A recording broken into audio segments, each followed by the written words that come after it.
Welcome, everyone, to episode 2 of the Lawnchair Youth Podcast.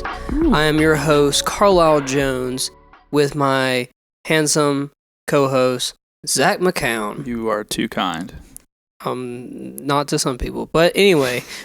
So, on this podcast, as we did on the first episode, we were focusing more on how Lawnchair Youth has become and what we've done with the project and kind of how it started and how me and Zach kind of began getting into what we are doing now for video work, commercials, weddings, cameras, just the whole 9 yards when it comes to being creative and trying to expand upon just simple ideas that we had in our bedrooms. Mm-hmm.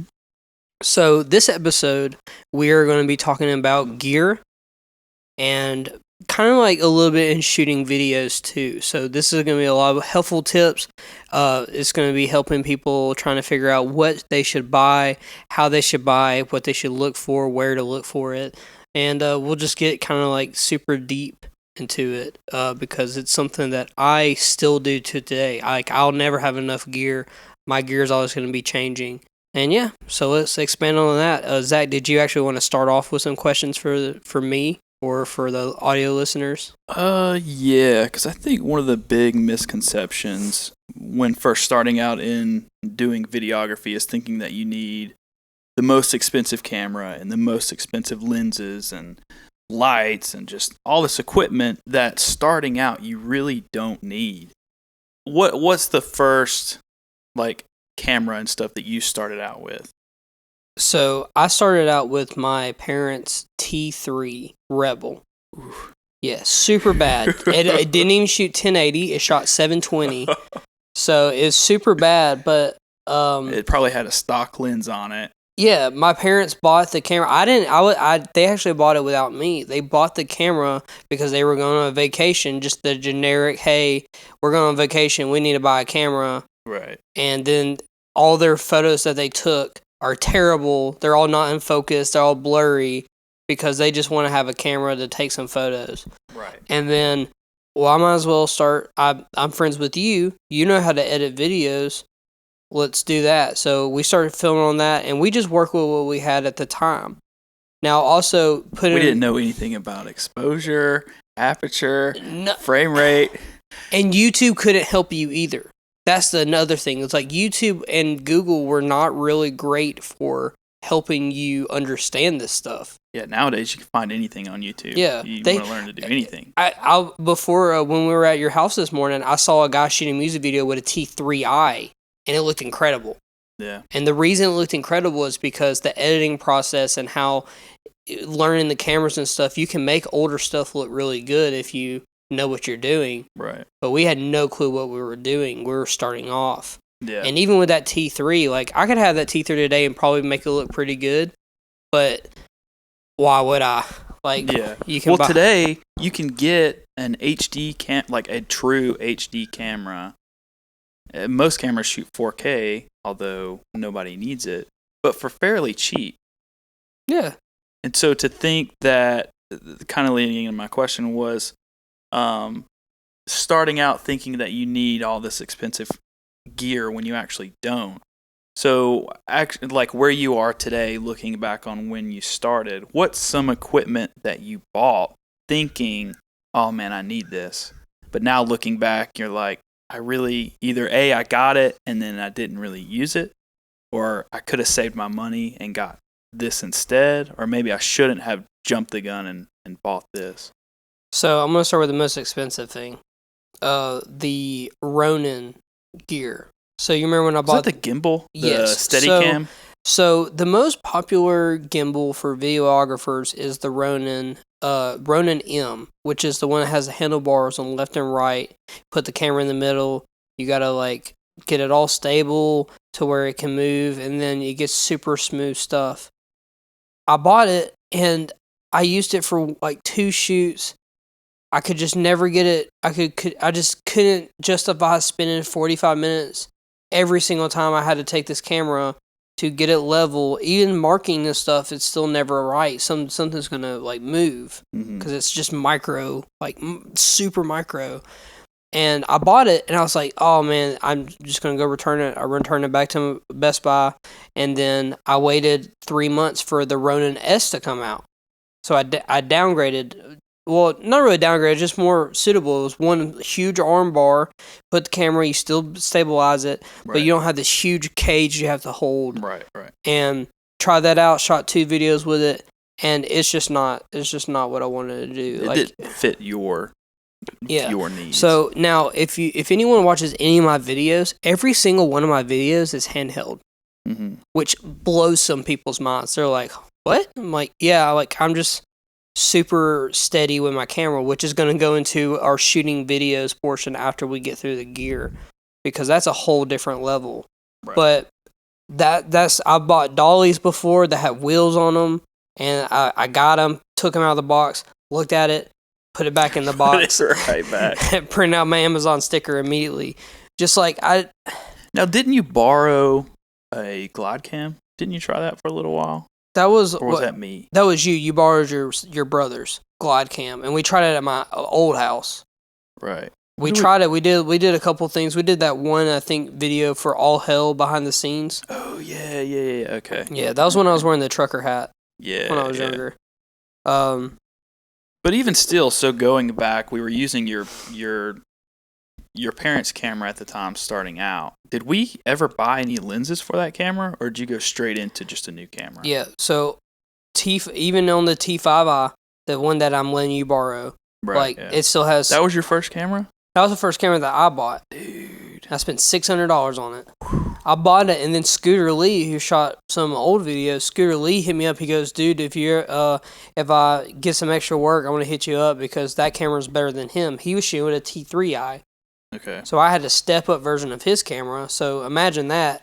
Yeah. He's shooting videos for $300 to $400 using a T3i, and then I just get a T5i, and I still don't know how to use it.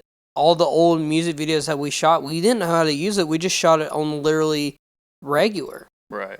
And so that's kind of like the big thing we're talking about is like, I didn't overnight this. Like I spent years trying to like figure out like understanding my gear, and then I had to also wait for the internet, and I had to wait for people to like really get into their own creativeness to be able to learn from other people. Right. Where everything is right there in front of you now. You can learn how to do anything like right from the internet. Like you can learn full lessons on cameras, pay people online to teach you. It's crazy. So what do you think are some misconceptions that maybe you fell into looking at, man, I really need this? Staying off Amazon, I would say, okay, well, I'm gonna break it up into a couple things then. So with that question, like you go to Amazon and you look at the camera that you want and you see it with like 40 attachments for the same price of buying it just regular. Right.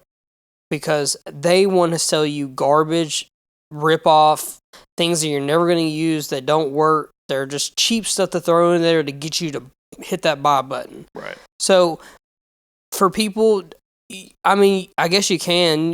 I don't think you're going to use any of that stuff, but like I would say actually focus more on buying it from like a retailer or something like that. That way you have more of a warranty, protection plans. That would be stuff that I would think you should focus more on buying. And that's not just because I'm a salesman, but that's just because like for example, my camera, I have accidental protection on it. I didn't spend $6,000 on a camera and then not buy protection for it. Right. Like that's just what I want. Well, it's a $6,000 camera. You better put some protection. Exactly. on it. But for people that are just buying their first camera, they sometimes jump onto seeing all the extra stuff that you can get, and then they're like, "Oh man, why would I pass this up?" And then they get it to their house, and they're like, "Not gonna use that. Not gonna use that. Not gonna use that. Oh, I had to buy another SD card because this one is, cheap SD cards." I do want to talk about that too, about actual essential gear that you do need. Yeah.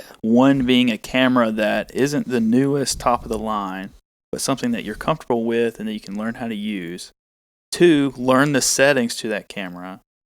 Get you a good SD card, because you get chintzy, cheap ones. I can't I've lost so much footage to corrupt SD cards, and I actually just lost like a huge SD card with all of the California stuff that my dad went and did. Lost everything from his vacation from that. Just because it was a cheap SD It card? was a cheap SD card, yeah. I would say invest in a few different lenses. How many lenses do you use? Do you normally switch between, or are you just stuck to just one lens? So currently, I'll go through it. So like let's go from T5i. I shoot a couple videos and I'm like, I really want to take this to the next level, so I buy the 80D. Okay, so the 80D is literally where I kind of started. I really started taking this stuff serious. Incredible camera, shoots pretty good in low light, gives me more customization. But I bought it with the stock USM lens, which is better than a standard lens. So it is a step up lens, but It's still a kit lens. And so I started getting on eBay, watching reviews, people using these lenses, and I'm always for a deal. Like, you don't always have to buy lenses from retailers because they're going to sell it for the right price. Mm-hmm. Where I shop on eBay like crazy, which is kind of like risky. Yeah. But eBay has became better with if something's wrong, you can ship it right back and get your money back and don't have to worry about it. So like I would do research on like, do I want a Tamron Stigma lens? Do I want to do another Canon lens? Do I want to do all this stuff? And it gives you way more options. You can watch people review it. But me personally, I have a Sigma art lens, which I wanted for so long. It's like $900. Mm-hmm. Dang, for a lens? For a lens, and the camera itself was $1,300. So, which will lead to like lenses are always going to be more expensive than the camera usually, right? And that's like I compare it to like a printer. Well, right. Because with lenses you get a good foundation, being your camera, and if you stay within Canon or Nikon or Sony, whoever your preferred brand is, once you have that foundation, most lenses within that model camera you can upgrade. They're universal. They fit all the cameras.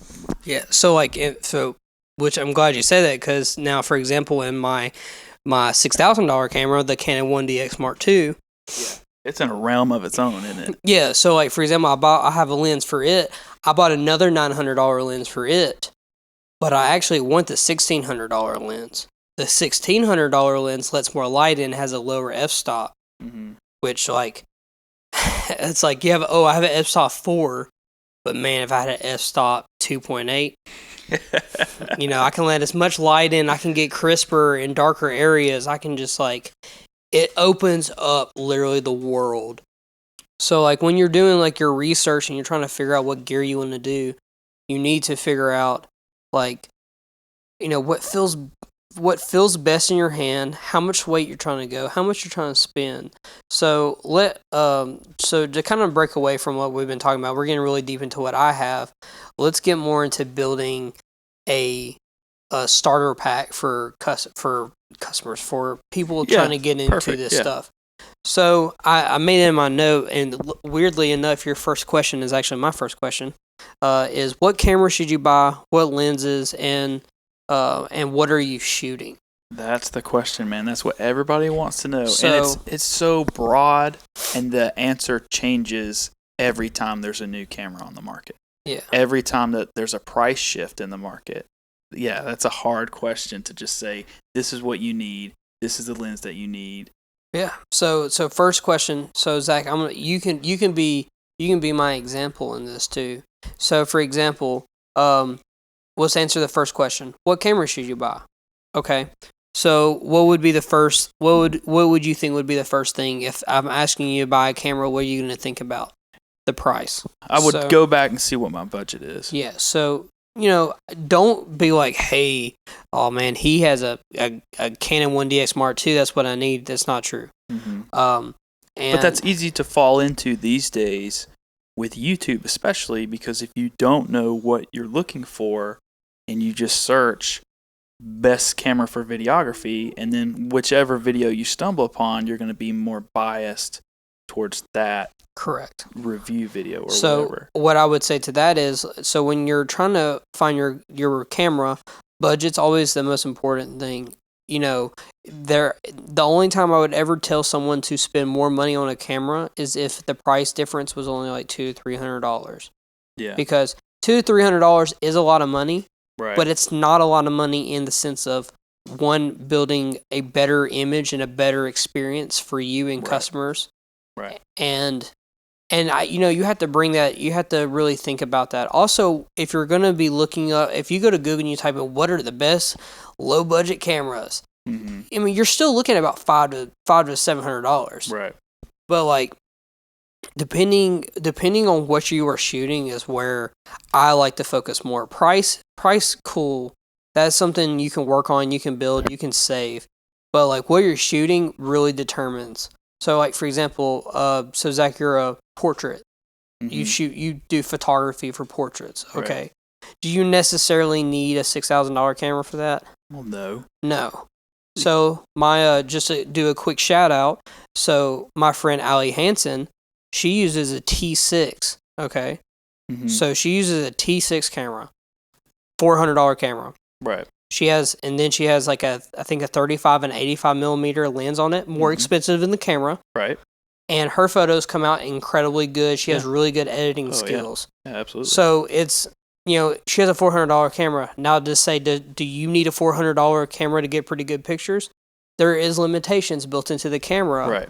So she takes good photos, but she could be taking better photos by maybe going to the next step. Right. But it's all depending on what you're trying to go for.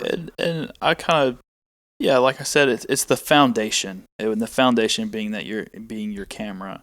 So if that means, like you said, spending $200 to get a better foundation that then you can grow, you can get lenses for, and lenses make a huge difference.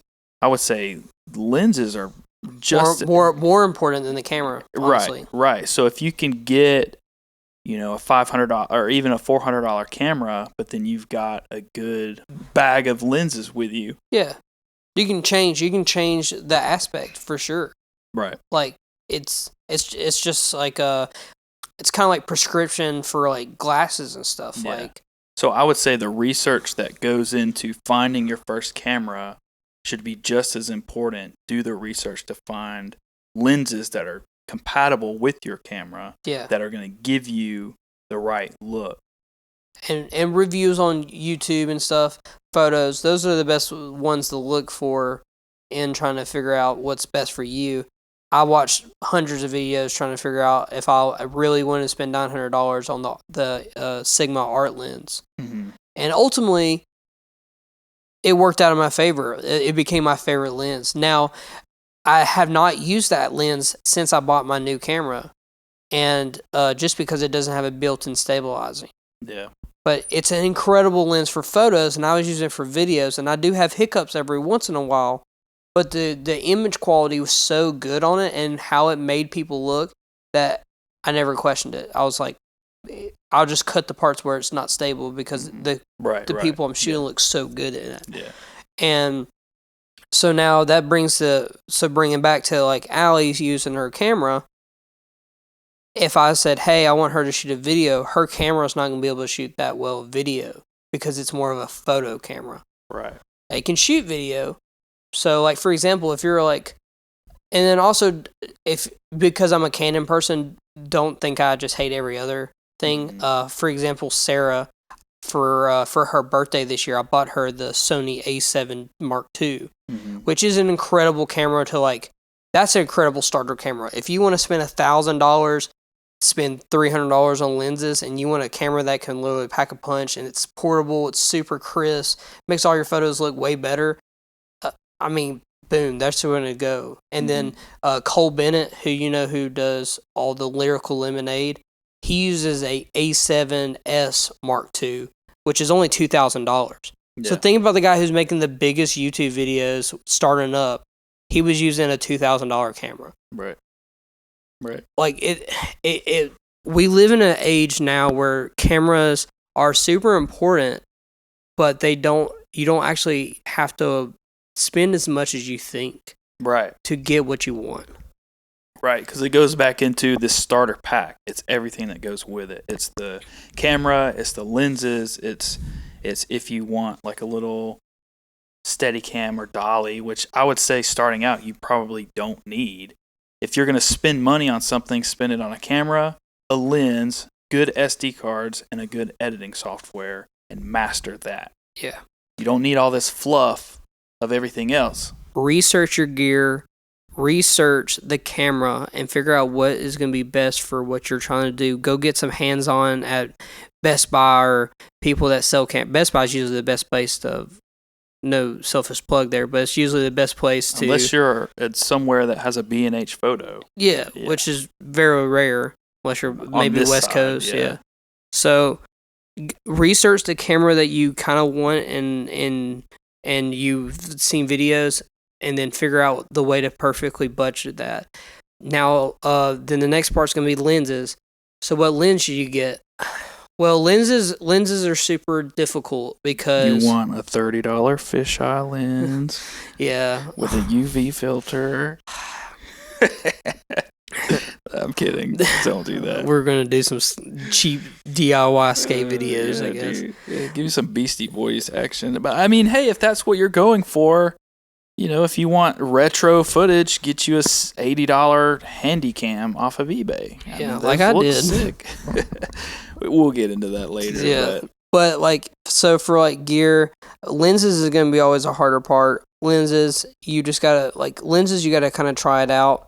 Luckily with Amazon you can actually buy lenses and return them, or you can take your camera into like a Best Buy and try out lenses. That works depending on how big your Best Buy is. Mm-hmm. But that is some of the stuff that lenses really will bring whatever you're trying to do to life, but they're going to break the bank more than your camera is. Camera is just a stepping stone. Lenses is the bread and butter. Yeah. Like 100%. So the next thing after that I would talk about to adding to the starter pack is lighting. Okay. So this is a part where a lot of people forget is super important to have on hand, or understanding how lighting works. Yes. So Zach, it's mid-July in Alabama where we live. Mm-hmm. We're shooting a video at 12 o'clock in the afternoon. Yeah. Okay. We're shooting a wide open field. Okay. Does that footage probably look pretty good? Again, it goes back to understanding the settings of your camera. Correct. Do you know white balance? Do you know exposure, frame rate, and your aperture? Exactly. If you've got those, then yes, hell yeah. Yeah. I would say don't shoot at noon. Go shoot, golden hour, maybe 5, 6, closer to here in Alabama, 7 o'clock, and get that really nice footage. Or you can buy diffusers. You can buy ND filters. You just have to understand that lighting is more important in anything that you do photography or photo or videos with. Is if you have no lighting, then you have almost no image. These are questions get asked too, like if you think you're going to be shooting videos or doing photography in areas that have light, or you're doing day and night, you have to plan for that. So for me personally, I spent most of my money, other than for my camera and my lenses, I actually spent probably the equal amount. I've spent $6,000. My camera is probably about like $9,000 altogether. Okay. I hate saying that. That's more than my house for almost a full year. But we're talking. All right. Again, people listening, don't get overwhelmed. Starter pack. Starter pack. So you've got a cheap camera, you've got decent lenses, and then you're looking at lighting. You don't need super expensive light bars, LED bars. I mean, they make your light kit that we use for all the podcasts and stuff. That's for photography, really, and it comes with umbrellas and stuff. But what was that? Like, probably not that much. No, it's not at all. So I'm going to build this out too. I'm going to get you links and everything. So I'm also going to be started on the channel. I'm going to have a small videos. I'm going to do a video where I teach you tips for shooting music videos. And I'm going to do a video saying 5 things to buy to help you do videos. I'm going to do those. Those will be like my first like YouTube videos. YouTube. So like those are going to be my first ones that I'm really on it kind of show you. But what I'm about to tell you, there's this light I use. We used it for our podcast. I use it for every single video shoot I've ever done since I bought it. It's that little tube light I have. Yeah. $120. And it is, explain what that is. It is called a Young Ono, and I think that's what it's called. It's some weird Japanese name. But it's pretty much like a baton LED strip, and it can do multicolored settings as well as true white. It's like 3 foot.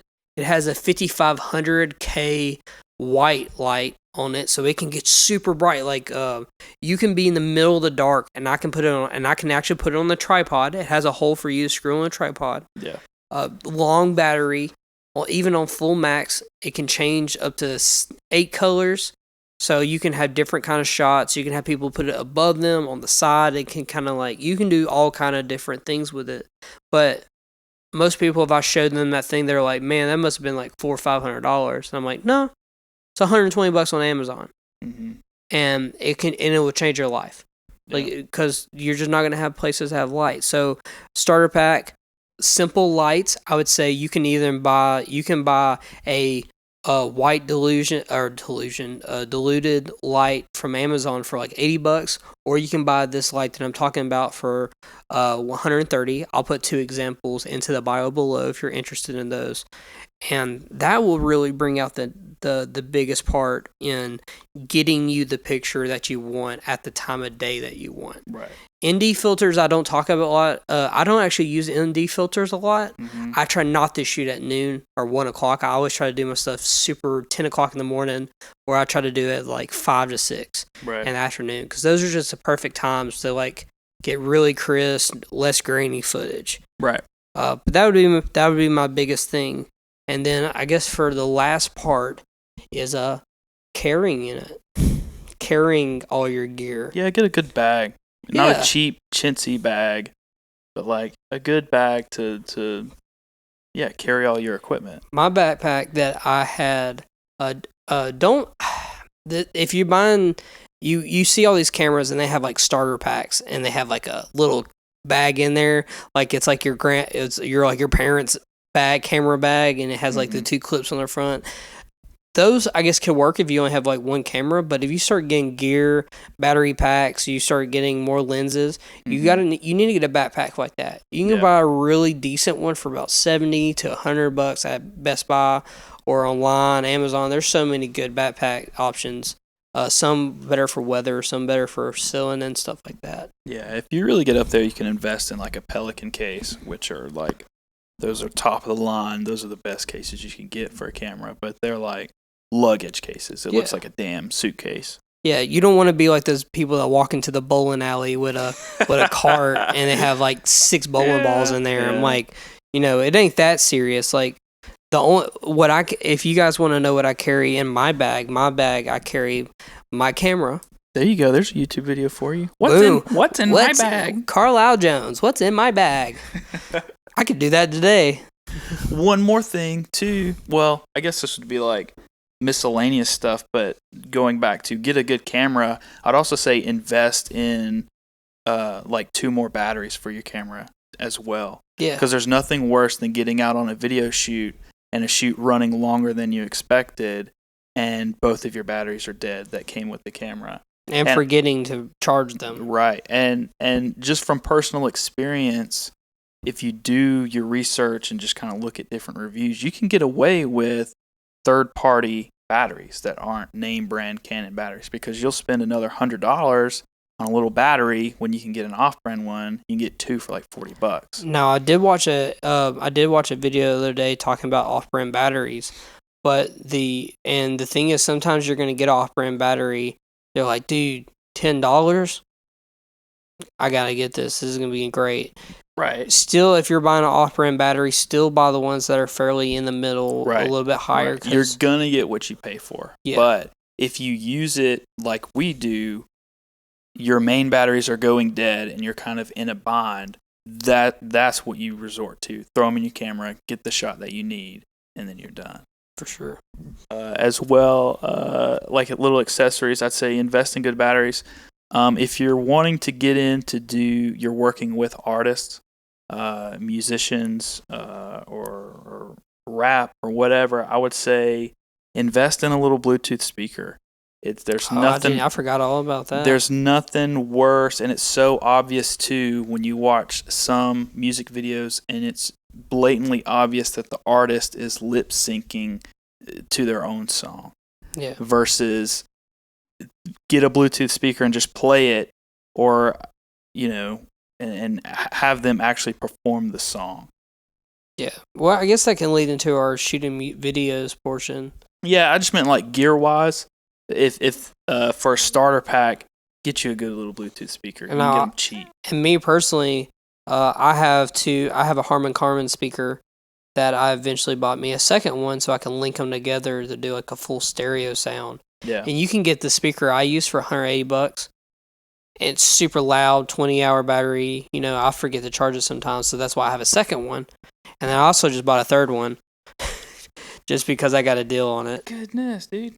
But, it's just, it's super good to be prepared because there's nothing worse than this person paying you all this money and you forget a vital part of it. Yeah. I mean, how many rap videos do you see where they have they don't have a Beats pill, but they have just their phone in their hand with the song playing? That's super obvious too. Or they have like an AirPod in. Right, yeah. It's so bad. Anytime I see a music video and somebody's holding their phone, just from someone who does it and has edited those, I immediately they're rapping off their phone. Versus a little speaker set off to the side, out of frame, and having them perform it. Yeah. Some of your music videos were that way too. Yeah, I had a couple. I also hate doing it through the cars, where people are like, "Yeah, man, just play a song through the car." I'm like, "Yeah, you know that speakers in cars are optimal for listening in the car, right? Outside the car is like, yeah, it's just." But too, it's just something to perform to, which is a topic in itself. But gear wise, it's essential gear wise: camera, lens, lighting, bag, speaker. Speaker would be more for if you're doing videos.